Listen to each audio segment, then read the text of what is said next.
जी ये कुछ सीड लगाए थे उनकी अपडेट है। सीडलिंग ट्रे मेरे लिहाज से जो है ना नाकाम है। कोई सेल जो है वो खुश्क रह जाता है और कोई सेल बहुत ज़्यादा गीला रह जाता है जिसमें से ये गल जाते हैं और जर्मिनेशन सही नहीं होती इनकी। तो मेरे ख्याल से सीडलिंग ट्रे जो है ना वो मेरे लिए कामयाब नहीं है, जबकि ये गमले ये बेस्ट हैं इसके लिए। नमी एक जैसी बरकरार रहती है, एक जैसे उगते हैं और जर्मिनेशन ज़्यादा होती है। ये प्याज की है, प्याज के काफ़ी 2-3 किस्म के प्याज हैं ये। जी इन चार उसमें जो है ना पॉट में हमने लगाए थे ज़ाफ़रान के बल्ब।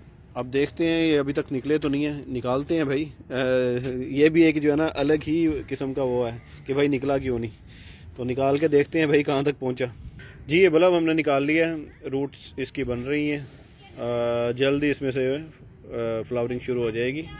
जो लोग वो कहते हैं जी जर्मिनेशन सीडलिंग ट्रे में 100% नहीं हुई, उनका जो इशू यही रह जाता है, कोई सेल ड्राई रह जाता है, कोई सेल में ज़्यादा पानी रहता है, मॉइस्चराइजर रहता है।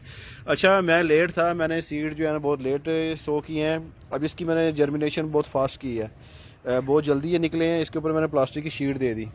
प्लास्टिक की शीट देने से इसकी हीट जो है वो बरकरार रही है, जिसकी वजह से ये जल्दी निकल आए हैं।